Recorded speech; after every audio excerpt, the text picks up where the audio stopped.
is what we believe. Everything is a circle. We believe that everything moves in a circle. The earth is a circle.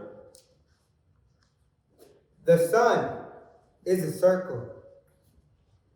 The moon is a circle. The planets are circles. Everything moves in a circle.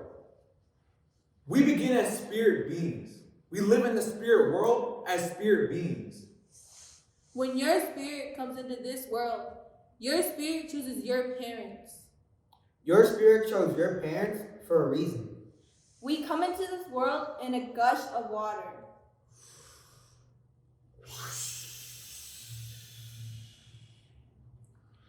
We come into this world in a gush of water. Water is a life force. Nothing, absolutely nothing on this earth can live without water. And we are all born in that water. We all live in that water for 9 months. When we come into the world with 4 gifts. 4 gifts. Do you know what those 4 gifts are? 4 gifts? The first gift is our spirit name. Even if you don't know what that name is, when you come into the world, you already have that name. Habadakyaki, Wakiawashake Hemian. Our grandparents might give us that name. Our parents might give a person tobacco. And that's the name of the child, but you already have that name. That name belonged to you before you came into this world. The second gift is our language, Iapi. Our language. Buju. Buju. Today, even if you don't know that language, you still have a right to that language. That is how the Creator knows us, by our spirit names and by our language. The third gift is we have a right to our spiritual ways. Our spiritual ways. 1890. The federal government made it a crime for Native Americans to practice our ceremonies. So we had to go underground. We had to practice them underground. 1978. But that changed in 1978. Now we can practice our spiritual ways in the open. That federal law was a human law, but according to the natural law, everyone has a right to his or her ways. So if you want to learn about the Madei, you go to learn about the Madei way. Or if you were Lakota like I am, and you want to learn about Sundance, then you go there to learn those teachings. We have a right to our spiritual ways. Lastly, the fourth gift is free will. Free will. The Creator gave us free will. Some of our parents, grandparents, and great-grandparents endured trauma. What is trauma? It's when something has a lasting effect on you. Like when you experience something terrible, like war, violence, sexual violence, slavery, loss, historical trauma. When one terrible thing after another happens to your tribe, your family, your people, forced from our land, treaty after treaty broken, told we cannot practice our spiritual ways. 1830, the Indian Removal Act. President Andrew Jackson broke the treaties between the U.S. government and the tribes, and he forced the Indians to move from their ancestral homelands. If we were Cherokee, we were removed from the lands that we lived on, and were forced to walk the trail that we cried, known as the Trail of Tears. If we were Navajo, we were ordered on a long walk. 8,500 of us had to move to a location that was reserved for Indians. The Lakota, Dakota were marched out of Minnesota. The boarding schools ripped the children from their place, their family, their culture. Historical trauma. In that history, it lives in us. It lives in us at a cellular level. We have all the ceremonies for all the healing that we need. We have the 7 grandfather teachings. Love. Wisdom. Respect. Truth. Honesty. Humility. Bravery.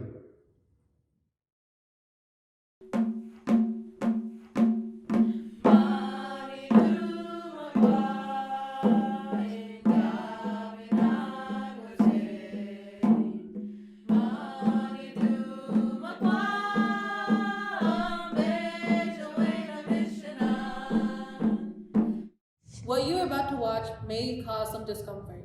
If you need to take a break and step away, that's okay. Some of these scenes are about historical trauma that still affect our community today, like sexual abuse. Domestic abuse. We're telling these stories to raise awareness and heal our people. Now we're going to share a few stories with you. And these stories are all true. We'll tell them as if they happened to us.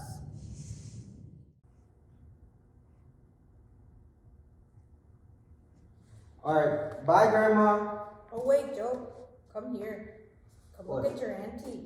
Just talking all crazy on Facebook. Oh my God, she's crazy. I've noticed you've been leaving a lot lately. You've been hanging out with that Daisy girl. Yeah, what about it? You know I'm old enough to know that when you're with a girl your age, things can happen. And that girl's fast. Okay, Grandma, like you know her. There's all these hormones that you're feeling and she's feeling. And sometimes things happen, Joe. Things? What kinds of things? I wasn't born yesterday, you know. I know, you were born like 100 years ago. Sometimes things happen. Like there's some rubbing and some touching. Okay, Grandma. And sometimes a girl can get pregnant by a boy like yourself. I know. So what are you gonna do about it, Joe? Well, let me tell you one thing. Don't put your willy where it don't belong. Jeez, Grandma. And if you do, put a sock on it. Okay, Grandma. Wrap your willy before you get silly, Joe.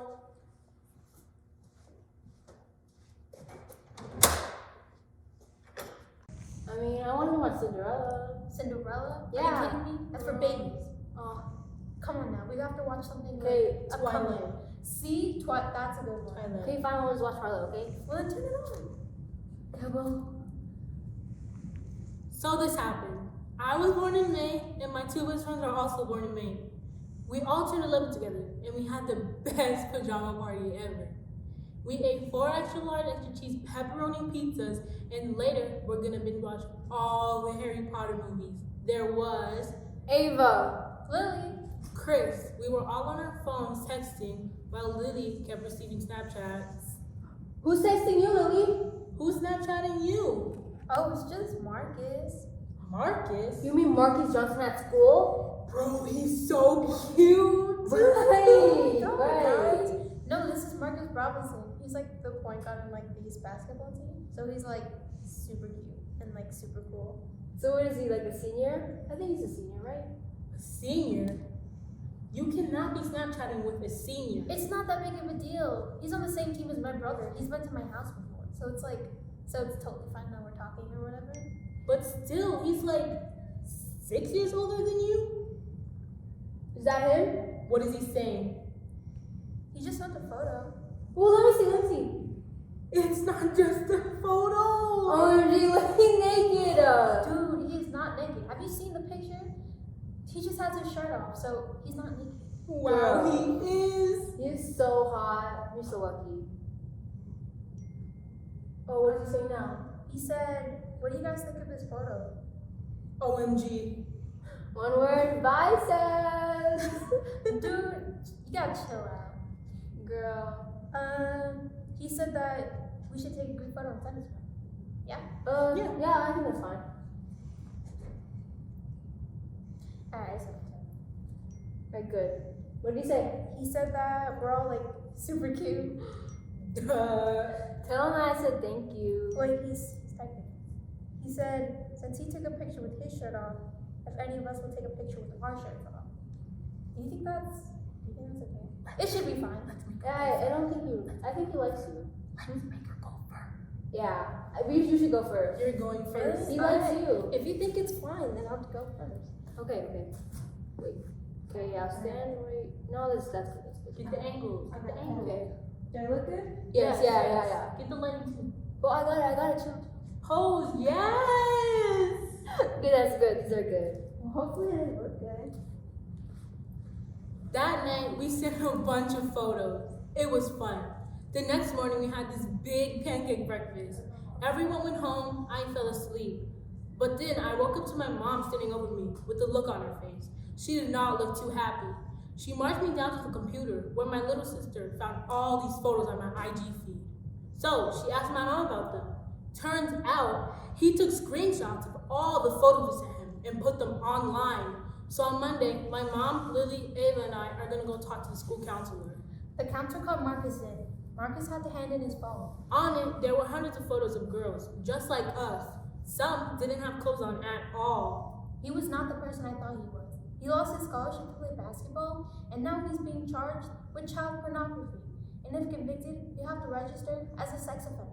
Did the girls do anything wrong? Who was so dangerous about the girls sending pictures to Marcus? Things that you put online can be copied and forwarded. If you don't see it, do it, or show it in person, you probably don't want it online. Don't send sex pictures to anyone. Marcus in his story was charged with child pornography. Child pornography is having or transmitting photos of children in sexualized poses. There is another word, sexting. That is the sending of sexual pictures or texts, usually on cell phones. If you think something will stay in private, just remember, the www stands for the Whole world is watching. My show's on. Turn the channel. Why? I thought you wanted to watch I SpongeBob. don't want to watch SpongeBob. Why? Why do you always do this? Because I don't want to watch SpongeBob. I want to watch what I want to watch. But I like this. I don't like it, so let's change it. No! Yes. Hey! Why don't you watch TV upstairs? You two! Shut the fuck up! Before I come over there and smack y'all! I hate you. Hate you too. Oh, hey kids, I'm home. Hey, Dad. Hi, Dad. What y'all watching? Give me that remote. Nathan, get in this kitchen right now. Y'all know how this goes. The electric company called, and they said if we don't make the payments by the 15th, they're gonna cut off our electricity. I thought they couldn't cut it off. This is electricity, not the heat, and we're 10 days late on rent. I need you to put the paycheck in the bank so I can pay off the bill, and I'll pay you back from the beadwork I sold on Friday. I already cashed my paycheck. I had to pay Eddie $75 to fix the transmission for the car. Why? You knew I had to pay Eddie. Okay, but what about the rest of your paycheck? Where did that go? Why haven't you bothered to come home? What are you doing? Oh, stop screaming. I'm not gonna stop screaming because you do this all the time. I can't stand this. I don't need this. I'm leaving. Oh, great. Leave me. Leave me with the bills and leave me with the kids. I love you, Dad. I love you too.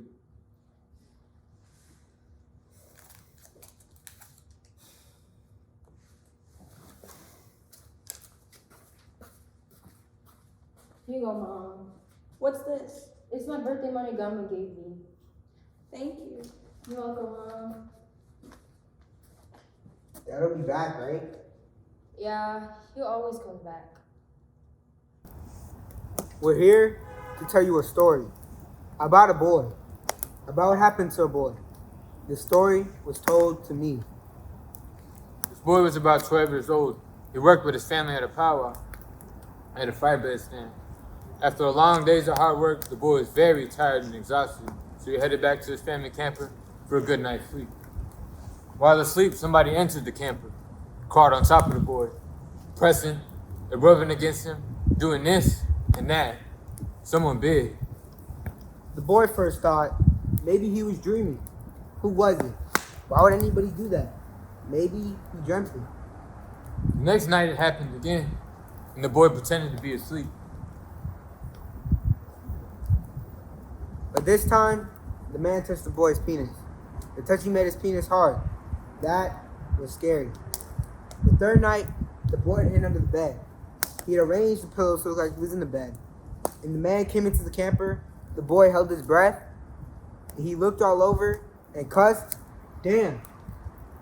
The man was so big he could not see the little boy hiding under his bed. Frustrated, the man finally left. The boy grew up and never told anybody about what happened to him that night at the powwow. He was ashamed. Did he do something to make that happen? He felt dirty. The boy turned to drugs and alcohol to try to forget. Years passed and the boy gets sober and he's at another powwow. There had been talk about a man who had been abusing little boys. A really huge man. It was the same man who had hurt him. That man is now in prison. The boy heard what the man had done to other boys. He now knows that it wasn't his fault. He hadn't done anything wrong. Another man said he was so angry with the creator for what had happened to him, but another gentleman stepped in and said it came to him. It wasn't the creator's fault. That person, that really big man, was hurt himself. Someone probably had done that to him. Another man who had been abused stood up and said, "You have to say something. If we don't talk about this, it will continue to happen. This has to change. This has to stop."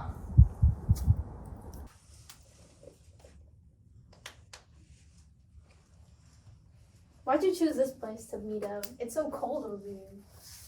Yeah, well, there was nowhere else in the school. Behavior. Hey, Annie, did you do the algebra assignment? Haven't even looked at it yet. But it's due tomorrow. I've been busy. She has a new boyfriend. What? Who? She told me that his name was like Michael or something. Have you met him? No, not yet. Come on, girl, what's the holdup? Well, I met him on Facebook. Oh no. First red flag. How old is he? She doesn't know. He hasn't even like told her yet. Or she hasn't even asked him. Second red flag. So he's probably an old man. He's way older than that immature boy in our algebra class. I heard about that. What a creep. He took pictures of those girls, like during class, and then posted them online. They better get suspended, because that was so wrong. So how old is he? Like 20-something? I saw this movie where a girl met a guy online, and he said he was like 25, but then turns out that he was actually over 40. How long have you known your guy? She told me they've been like talking for like a month. A month?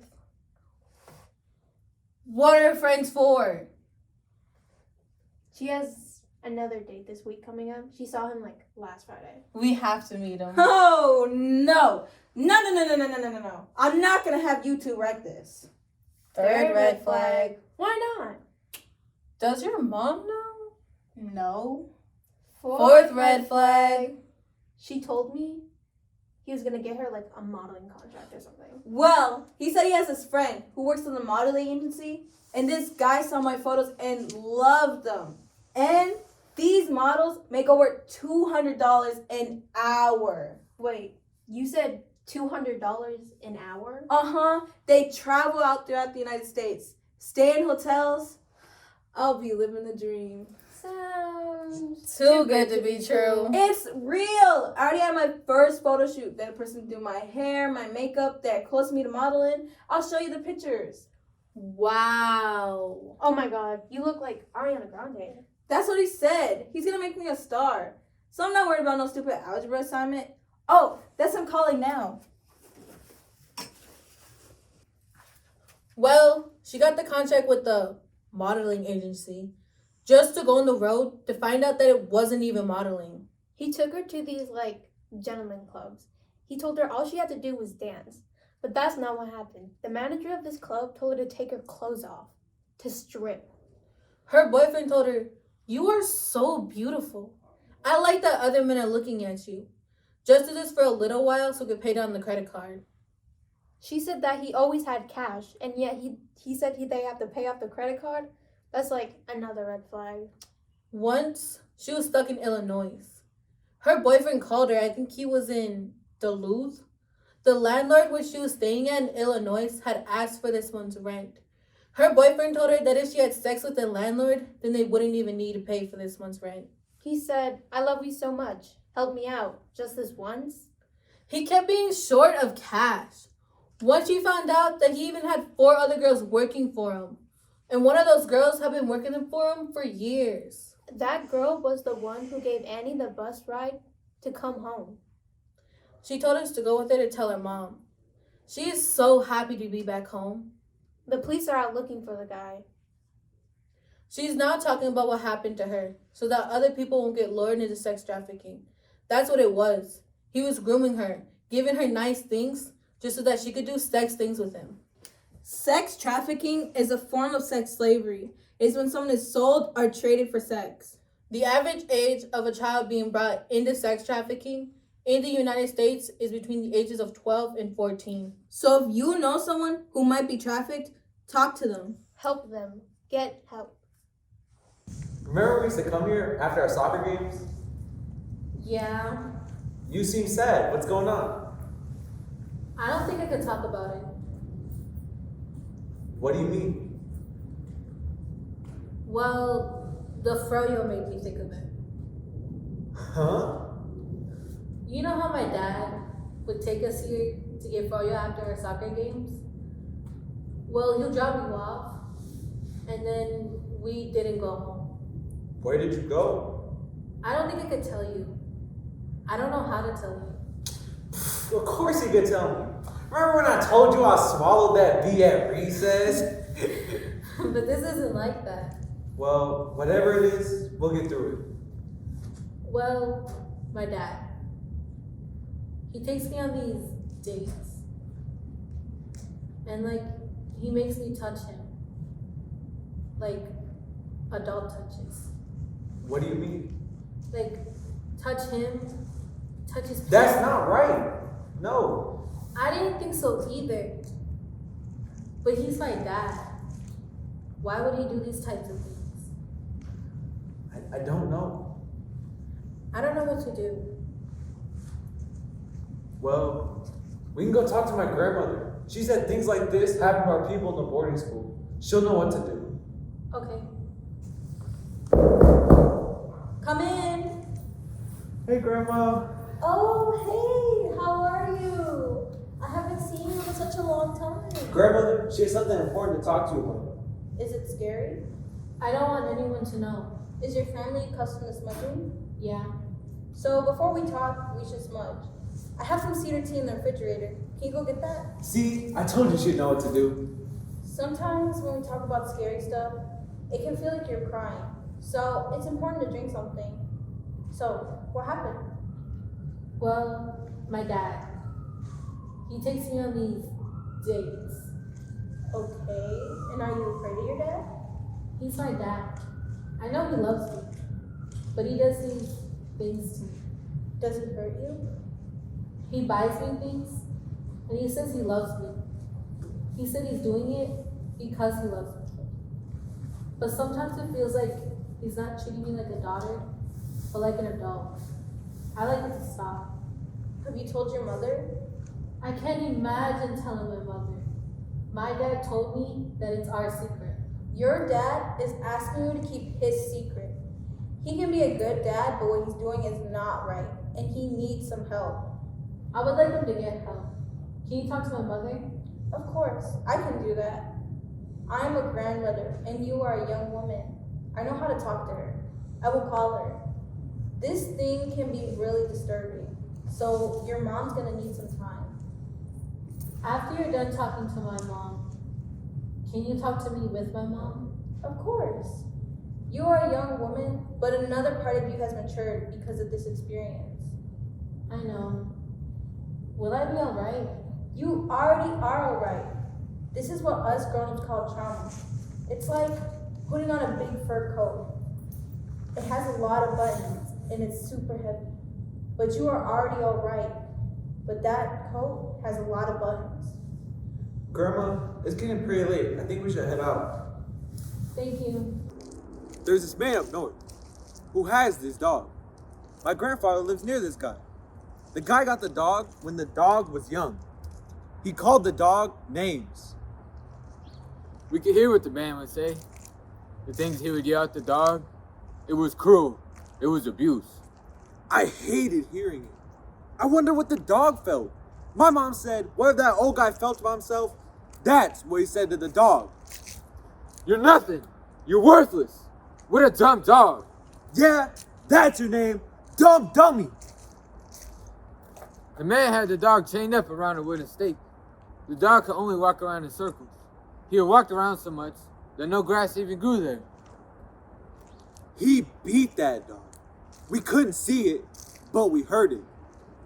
We could hear the dog bark, yelp, and cry, and then nothing. The dog would just take it. But that dog was smart. He broke out of that chain. I don't know how, but he did. Our grandparents found a small hungry dog in their yard. None of the other dogs had barked at him yet, though. They probably knew how broken he really was. The old guy had been asking around, had anyone seen my dog? And I thought to myself, why do you want the dog back? Did he just want something to kick around? The dog was jumpy around men. He was more open around women. When my father, grandfather, or uncles would raise their voice, the dog would lay on his back as if he was waiting to be kicked.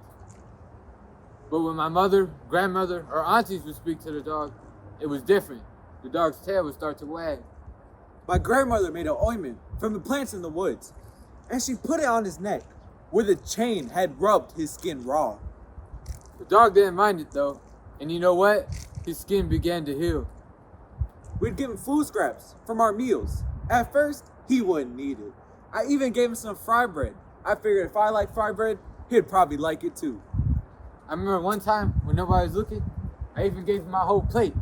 I figured he needed it more than I did. My grandfather named the dog Will, Animush. My grandfather would take the dogs on long walks with him, avoiding where that old man lived though. The dog loved being wild and free. He would jump on and off the path. He would sniff everything. He would bark at chipmunks that were chattering, and the chipmunks would jump from tree to tree as if they were playing tag. Eventually, the dog let my grandfather rub his belly. My grandmother sang to him, and we listened. We learned the songs and we sang to him too. We are the Oshkii Giizhik. I'll be playing Bridget. I'll be playing Emma. And I'll be playing Eileen. We are the Oshkii Giizhik. Some of us didn't want to tell. Some of us haven't told our stories for half a century. It's painful to hear, and it's painful to tell. We tried to forget. Some of the people do things that don't make sense. It can take a lifetime to understand why people do these things. Some of our people drink or use drugs. That was a band-aid. Some went to treatment 8 or 10 times. The alcohol was a band-aid. But the alcohol wasn't the problem. You have to look for the real source of what's going on, not just what you see on top. It takes courage. Once I left my kids to be on their own for 3 days. Some of us didn't know how to care for our children. We couldn't because how can I be a mother when I hadn't been mothered? One by one, we grandmas told our stories. For half a century, we haven't told anyone. Not our sisters, our mothers, our husbands. Pretty soon we were all crying. 16 grandmothers crying. You may have heard the stories of the boarding schools. They took us away from our families, from our home, from our land. They cut our hair. They burned our old clothes and gave us new ones. They took away our names, gave us new names, wouldn't even let us speak in our language. At school, I spoke to my brother in our language, and we were both beaten. They told us we were nothing.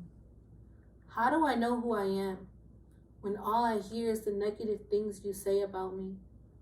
Took away our songs, our stories.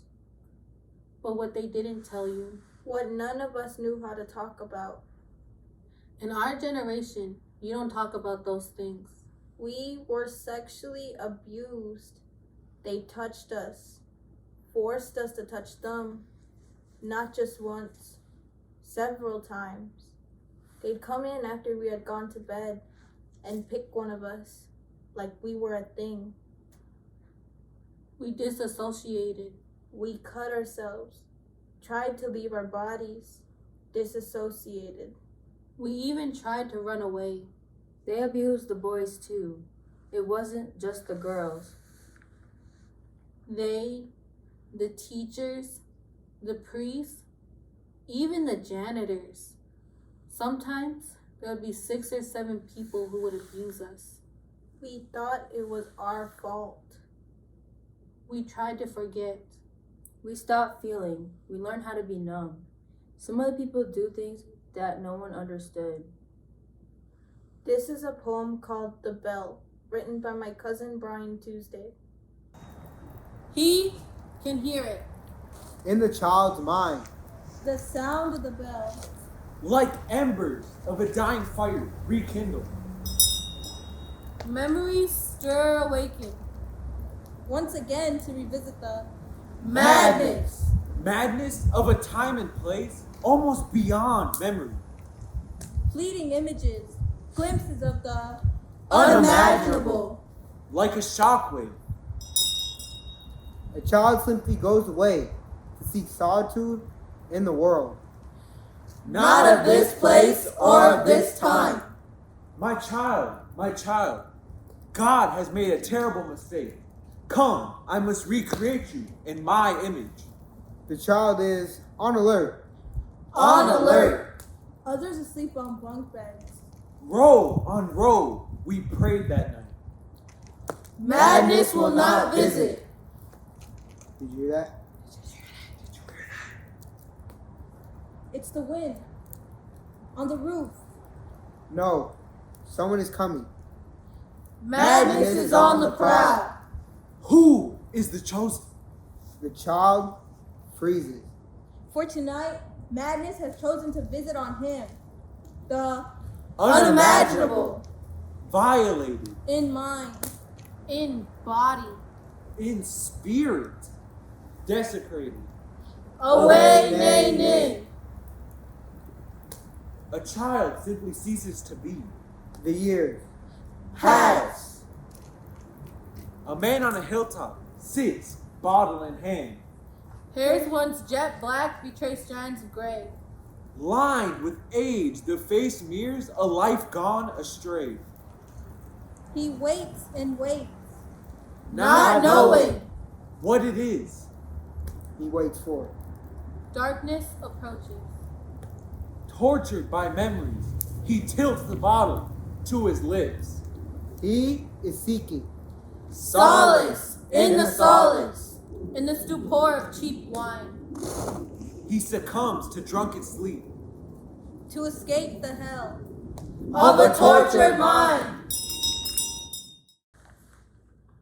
There is no reason we, the indigenous people, should have survived everything that has happened to us since the Europeans came.